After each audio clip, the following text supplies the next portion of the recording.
Здравствуйте! В эфире программа «Якутск сегодня». За режиссерским пультом Екатерина Голикова, Николай Слепцов. Программу веду я, Виктория Баишева. Поздравляю всех слушателей и зрителей с наступившим 2026 годом.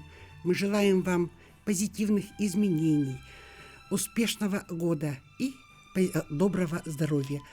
С началом 2026 года в системе социальной поддержки семей произошло несколько важных изменений.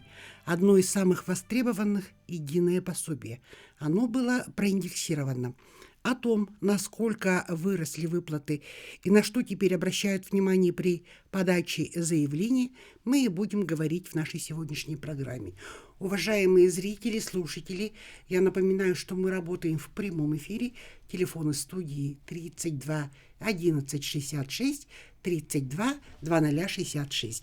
У нас в студии главный специалист управления социального обеспечения семей с детьми отделения Социального фонда России по республике Саха-Якутия Дмитриева Надежда Виссарионовна и Кольцова Наталья Викторовна.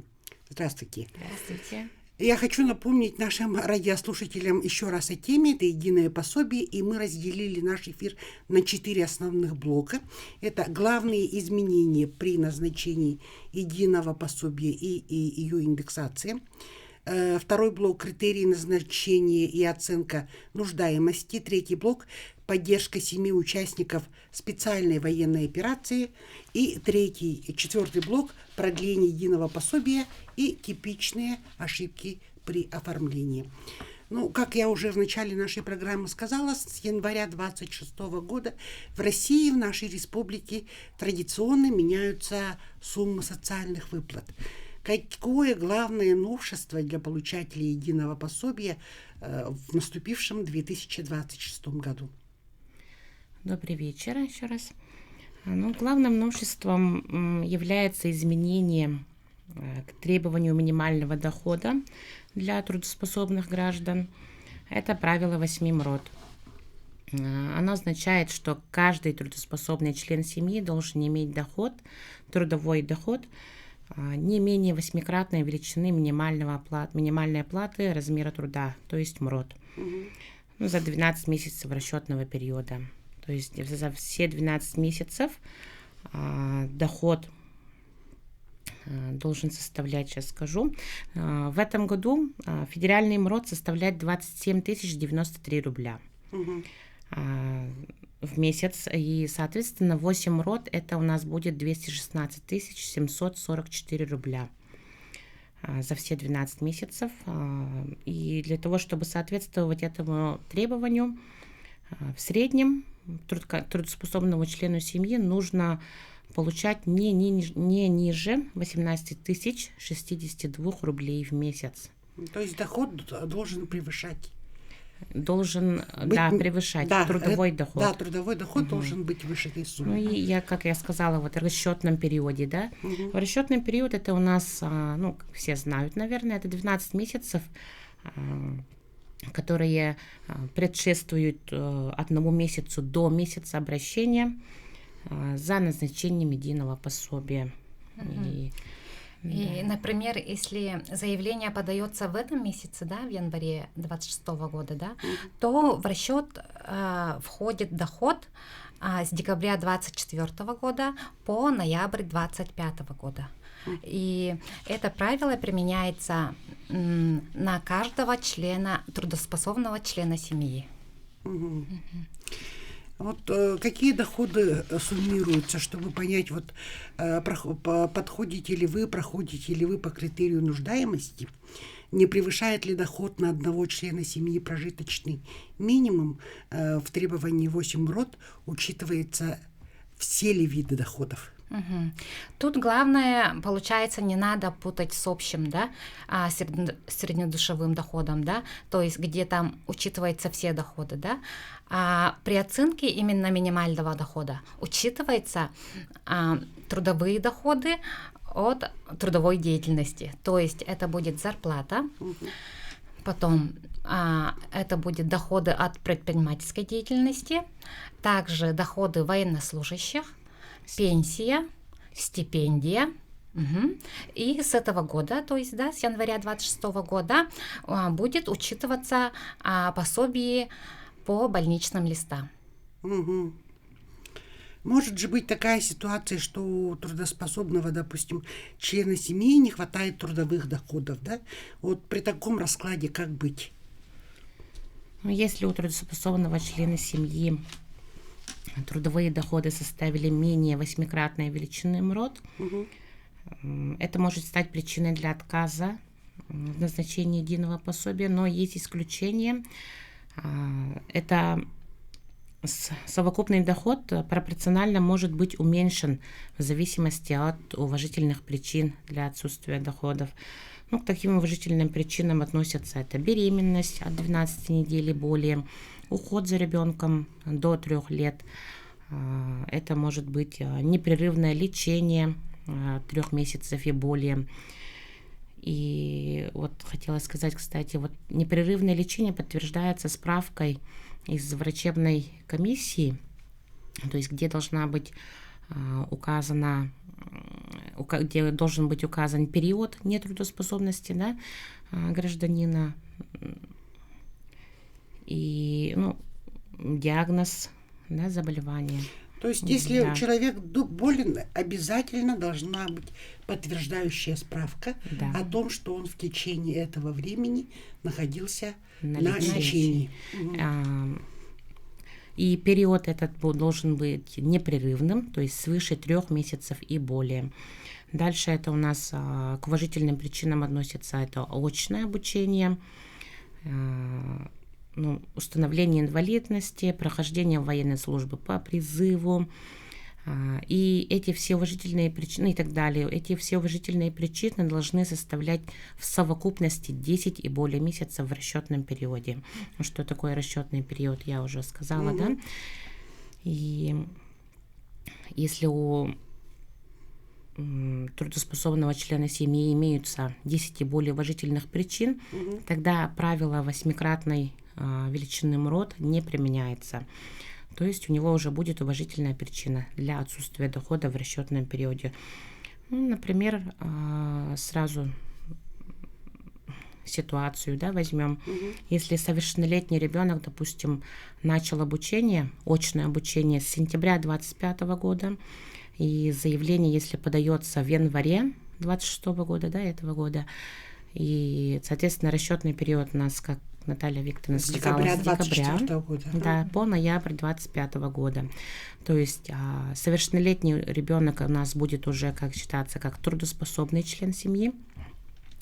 И уважительная причина у него в расчетном периоде будет составлять, если он начал обучение с сентября месяца, то количество уважительных месяцев у него будет 3 месяца. И требование к его доходам будет пропорционально уменьшено. Требование будет не 216 744 рубля, а уже меньше. Это будет 162 558 рублей к нему. В прошлом году, в 2025 году, при получении единого пособия рассчитывали 4 МРОТ, да? С этого года 8 МРОТ. Вообще в чем разница? А кто от этого выиграл? Насколько увеличилось или уменьшилось количество людей, которые будут получать единое пособие? Данное изменение, вообще 4 МРОТ, да, что изменилось? Если с января 2024 года мы применяли каждому трудоспособному члену семьи правило 4 МРОТ, то с этого года уже 8 МРОТ. Раньше было, до 2026 года было это требование, то есть каждый трудоспособный член семьи должен был иметь доход не менее 89 тысяч рублей за 12 месяцев. Ага. И с этого года уже, конечно же, доход, как я сказала, уже должен составлять не менее 216 тысяч. Это больше 18 тысяч в месяц. Да. В 2 раза, среднем. то есть, увеличилось. 2 раза увеличилось. Данное изменение, мне кажется, это получение пособия, оно же для нуждающихся семей, и оно будет назначаться действительно кому нужнее, да. Ага. Мгм. То есть все-таки, в общем, справедливо все это будет Да. распределяться, Мгм. и люди, которым действительно положено единое пособие, они будут, документы их пройдут, и они будут получать единое Да, пособие. все верно. Нужно ли семьям, которые вот у нас уже получают единое пособие, подавать новое заявление в январе, чтобы получить проиндексированную сумму, или перерасчет произойдет автоматически? Нет, новое заявление подавать не нужно, потому что индексация размера, перерасчет размера с января месяца у нас происходит ежегодно автоматически, беззаявительно. Еще вот хочу сказать, что мы вот видим, что очень много заявлений подали те, кому уже назначено единое пособие. И вот еще раз хотим напомнить, что перерасчет размера пособия осуществляется автоматически Мгм. На всех. на всех. Мгм.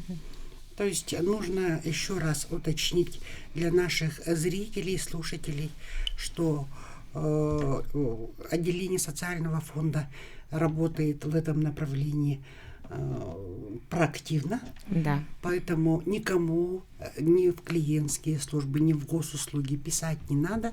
Все ваши заявления автоматически будут проиндексированы, и уже вы получите в новом размере. Да. Да, в новом размере, то есть выплату за декабрь граждане уже получили В в январе? конце декабря. Да, в конце Да, января, прошу прощения. да, до Нового года. И, соответственно, за январь в повышенном размере уже по графику в феврале.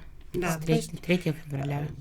То есть размер вы пособие своего точностью узнаете в феврале, в начале февраля. У нас единое пособие начисляется 5 числа или 3 3, да, 3 ежемесячно. числа каждого месяца. Мгм.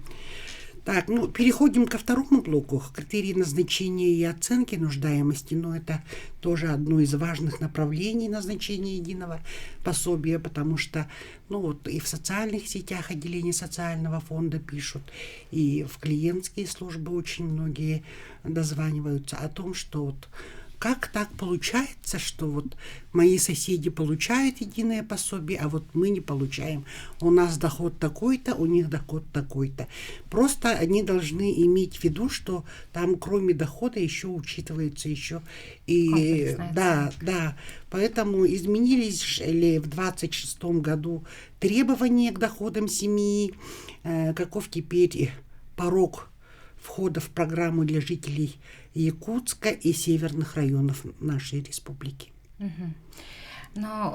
Прожиточный минимум на душу населения, для первой зоны, то есть северной, составляет теперь 33 460 рублей.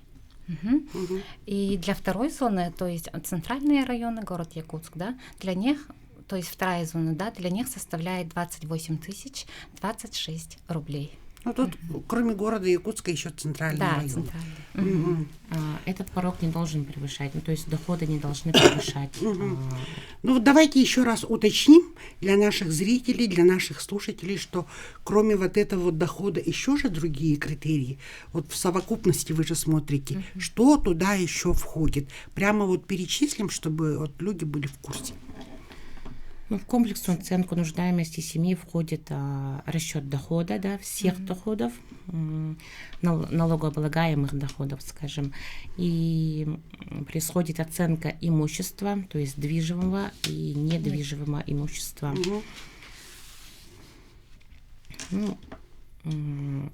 Единое пособие уже осуществляется с начала 2023 года, поэтому уже граждане, наверное, уже практически все знают, какие критерии нуждаемости. Нет, я могу опровергнуть это ваше утверждение, потому что многие граждане не знают, что по поводу собственности автомашин, дачных участков и так далее. Многие граждане или путаются, или делают вид, не знают, но такие вопросы в социальные сети поступают. Если такие есть, конечно, да. Тогда напомним, что в семье то есть, скажем, немногодетной семье может быть одна квартира, один дом. То есть, если у семьи имеется вот частный дом один, да, более 100 квадратных метров, скажем, это не учитывается. Учитывается только если домов, да, частных от 2 и более. И получается, сразу пример, да, сделаем. У семьи 2 дома, один 100 квадратных метров, один 50 квадратных метров, да, и то есть площадь этих домов суммируем, то есть 150 квадратных метров, и, скажем, 3 члена семьи, да, в составе семьи 3 человека, и мы делим общую площадь на троих? Да, домов на троих, на состав семьи. И получаем, допустим, вот 50 квадратных метров на одного человека. Это уже будет основанием для отказа. То есть порог для частного дома это 40 квадратных метров на одного члена семьи. И также также рассчитывается жилое помещение, это 24 квадратных метров на одного члена семьи. К нам в студию поступил звонок. Слушаем вас. Алло, добрый день. Говорите. Алло, здравствуйте. Здравствуйте. У меня такой вопрос. Можно ли отправить дополнительные документы, которые запросило отделение СФР, например, электронной почтой? Спасибо. Спасибо за вопрос. Это, кстати, очень актуальный вопрос. Так. Электронной почтой документы не принимаются. Все документы, подтверждающие, недостающие документы принимаются только лично в клиентскую службу по месту жительства либо пребывания.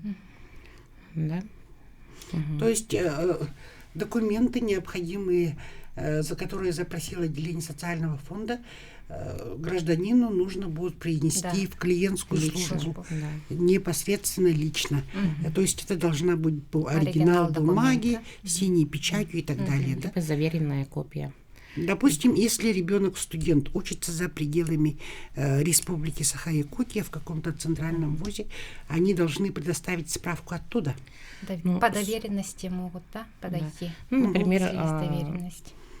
Мать подает заявление, и старший ребенок обучается за границей. Ребенок направляют сканированную копию, скан документа, да, и, соответственно, этот скан должен быть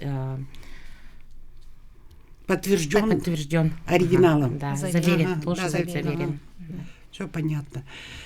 Следующий вопрос. Правило нулевого дохода часто вызывает очень много вопросов. Появились ли в этом году новые уважительные причины?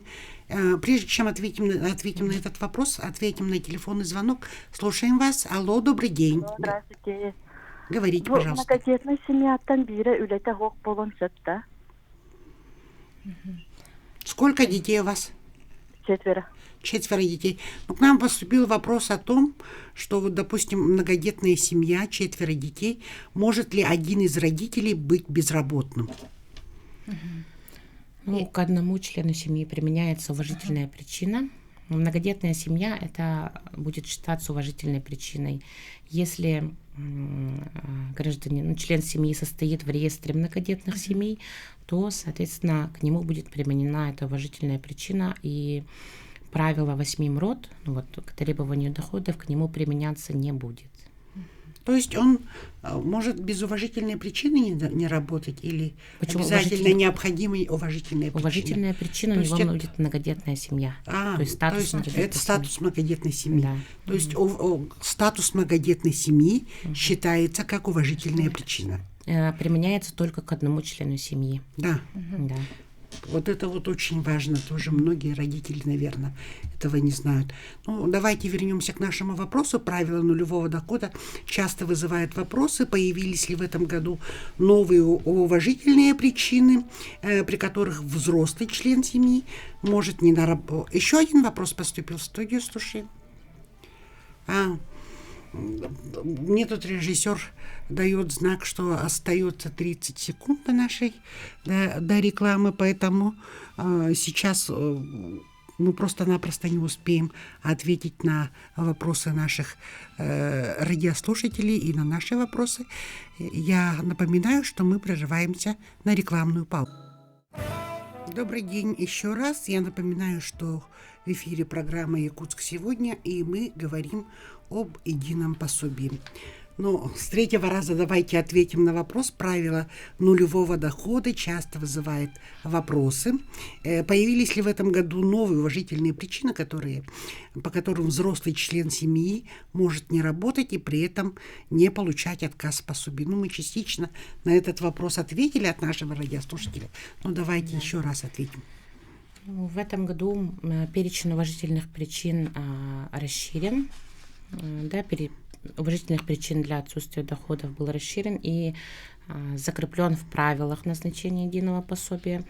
И, то есть, если полученные доходы, трудовые доходы составляют менее 8-кратный МРОТ, то получение пенсии по старости, по случаю потери кормильца, по инвалидности, это будет считаться как тоже уважительная причина для отсутствия доходов. Ну и переходим плавненько к третьему нашему блоку. Поддержка семьи участников специальной военной операции. Какие льготные условия по назначению единого пособия действуют для членов семей участников специальной военной операции в наступившем 26-м году? Для семей участников специальной военной операции в 2026 году особых изменений нет. Просто напоминаем, что может получить член семьи, например, мобилизованный член семьи, если есть в семье,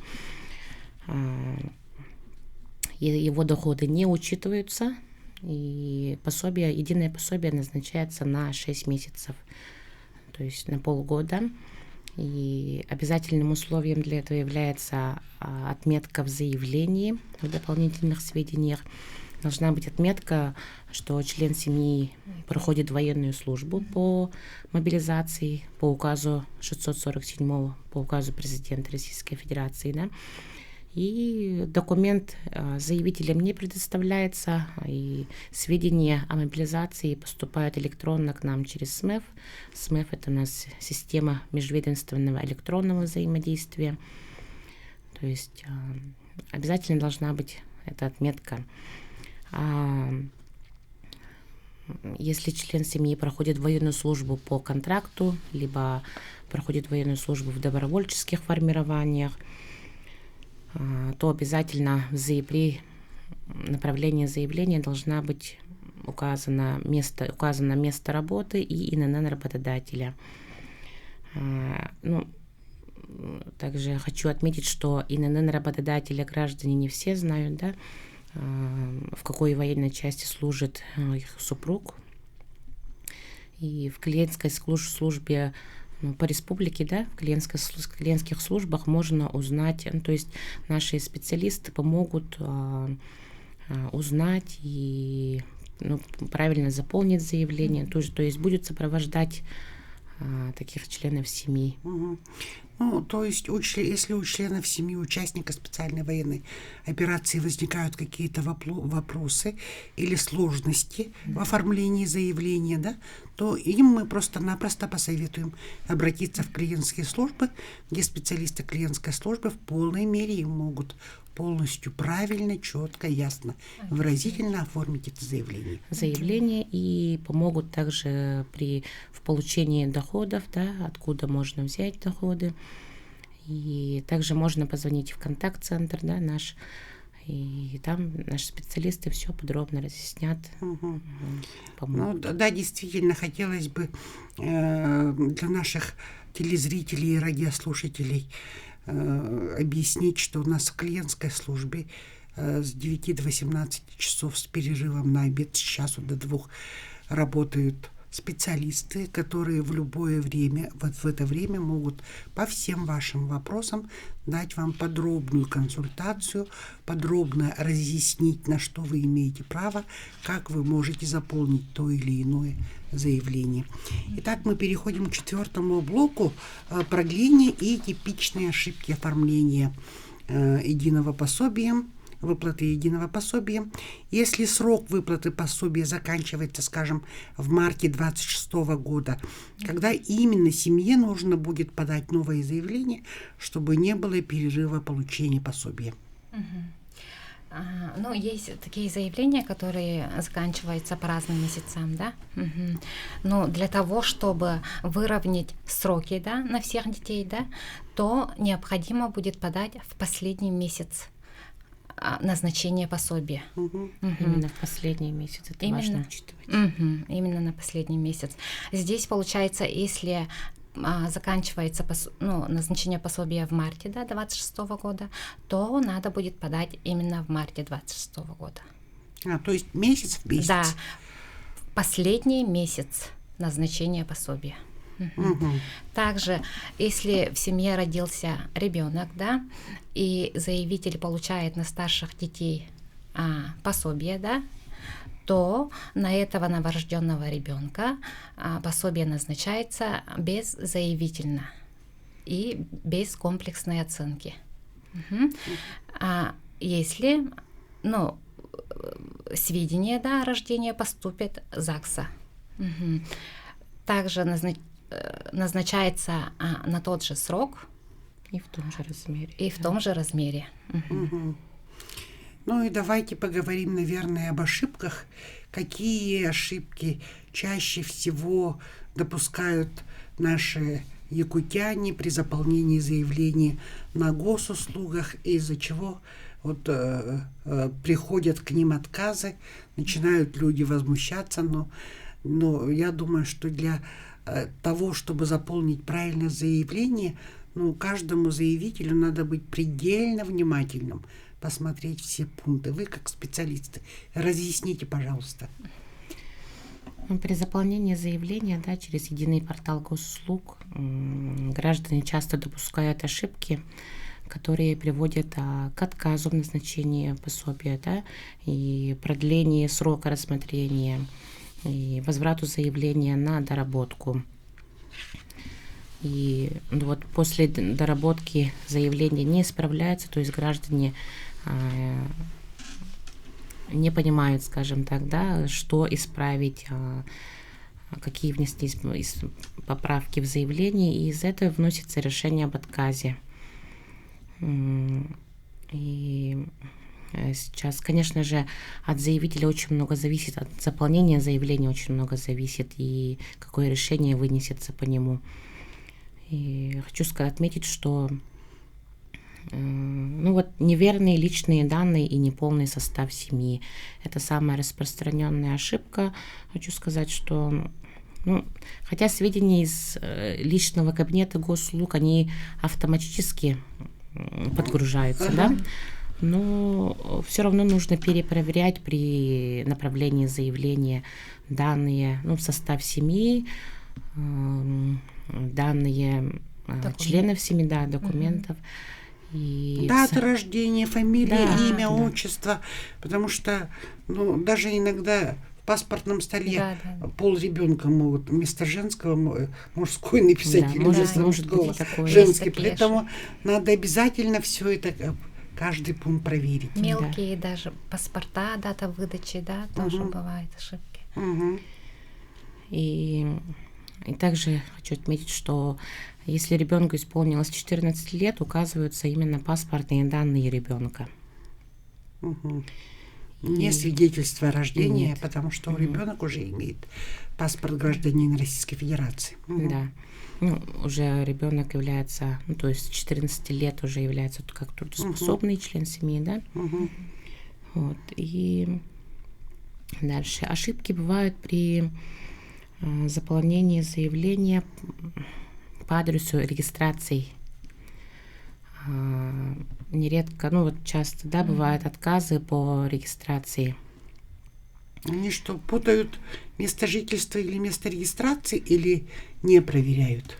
Это может быть связано, не проверяют, что именно, как я сказала, что данные автоматически подгружаются, и граждане зачастую не проверяют, какой адрес там указан. И если в случае отказа, по адресу регистрации, тогда хочу сказать, чтобы граждане запросили справку, адресную справку из госуслуг и именно заполнили заявление, адрес в заявлении, как прописано в адресной справке. К нам в студию поступил звонок. Слушаем вас. Алло, добрый день. Здравствуйте. У меня вот такой вопрос. Я переехала на постоянное место жительства в другой регион, а единое пособие получала в Якутии. Вот я хотела спросить, как и в какие сроки мне нужно переоформить единое пособие, и что будет с текущей выплатой, не будет ли перерыва? Спасибо. Так, спасибо за вопрос. Тут получается, если ранее получали единое пособие то есть, если есть актуальное назначение, да, единого пособия в нашем регионе, подается заявление из другого региона, в котором сейчас пребывают, и после прекращения выплаты в нашем регионе уже пособие будет назначено в том размере, и дальше, то есть, на новый срок, и то есть после месяца прекращения назначается. Давайте вернемся к ошибкам, которые допускают наши якутяне. Мы рассказали о том, что люди наиболее часто ошибаются при заполнении адреса регистрации. Следующая ошибка наиболее Следующая часто. ошибка – это заполнение исполнительного производства, номера исполнительного производства в заявлении. То есть, если Последний статус в разводе, да, если семья в разводе. Да, если заявитель имеет статус в разводе и на ребенка получает алименты на основании возбужденного исполнительного производства, то тогда в заявлении указывается актуальный номер исполнительного производства соответственно. Еще один звонок в студию поступил. Слушаем вас. Алло, добрый вечер. Говорите, пожалуйста. Ага, Текені. бұл временная регистрация прописка дем бар де.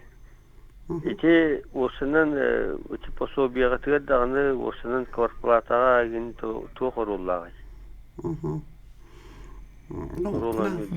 К нам в студию поступил звонок о том, что если у человека временная регистрация, может ли он рассчитывать на получение единого пособия? Я так поняла. Да, если есть временное пребывание в другом районе, допустим, нашей республики, то заявление может быть подано по временной регистрации.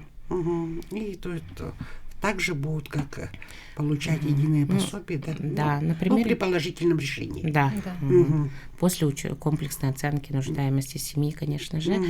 И, например, если человек проживает в северной зоне, то есть прописка здесь, да, во второй зоне, то можно получить единое пособие в северном размере, если там действительно сейчас проживает то есть заявитель. Размер пособия будет выше, Да. чем во второй группе. Так, и следующие виды ошибок в данных полиса ОМС и так далее встречается, да? Да, и при заполнении заявления также необходимо корректно указывать номер полиса, и эти сведения необходимы. То есть, если на единое пособие подает беременная женщина, да, эти сведения необходимы для получения сведений о беременности, получается, да, когда встали на учет в медицинской организации, на какой неделе и когда Посещают ли? Да, посещают ли и когда предварительная дата родов будет. Вот именно от номера полиса, указанное в заявлении, это очень сильно зависит. И далее, ошибка в семейном положении еще бывает. Допустим, зачастую указывают, что если брак был расторгнут уже давно, зачастую заявители указывают, что никогда не состояли в браке. и это будут ошибочные сведения, то есть недостоверные сведения, и по этой причине выносится решение об отказе. Мгм. То есть нужно обязательно, если человек Да. в разводе, нужно обязательно в заявлении указывать, что женщина или мужчина в разводе Все находится. Да. сведения к нам приходят, Мгм. поэтому надо будет указывать правильно. Мгм. Ну, от заполнения соответствующих отметок очень многое зависит. Допустим, были такие заявления, когда член в семье никто не обучается, но отмечено галочкой, что вот член семьи обучается в образовательной организации, соответственно, справка не предоставляется, да, и выносится решение, опять же, в отказе. Мгм. И вот хочу сказать, что от заполнения заявления очень много зависит. Мгм. На этом, в принципе, тот перечень ошибок, который допускают наши жители республики, в общем-то, заканчивается. Да. Или еще есть все, да? Ну и переходим к последнему блоку нашего сегодняшнего эфира, заключение. Единое пособие, как мы знаем, объединило в себе сразу несколько выплат. И могут ли семьи в 2026 году получать что-то дополнительно к нему, например, выплаты из материнского капитала? Мгм. Да, семьи могут получать и единое пособие, и выплаты из материнского капитала одновременно, но до 3 лет ребенка. Мгм. Эти выплаты назначаются на разных условиях и на разных основаниях. То есть они не исключают друг от друга. Также с единым пособием можно получить и пособие на ребенка военнослужащего, Ежемесячное. ежемесячные пособия. Мгм. Так, ну, стало доброй традицией проводить ежеквартально День единого пособия отделение социального фонда Республики Саха-Якутия старается как бы для своих граждан полностью провести полный комплект. И вот когда в первом квартале наступившего года в клиентских службах планируется День единого пособия? Да, и вот 22 января будет проведен День единого пособия, и во всех клиентских службах республики, и граждане могут за подробной информацией, да, по вопросам можно обратиться в клиентские службы по месту жительства или пребывания. В клиентских службах. Всех ждем. 22 января. 22 января во всех клиентских службах республики пройдет День единого пособия. Итак, уважаемые зрители, радиослушатели, всю актуальную информацию по изменениям в предоставлении государственных услуг можете узнать через официальные сайты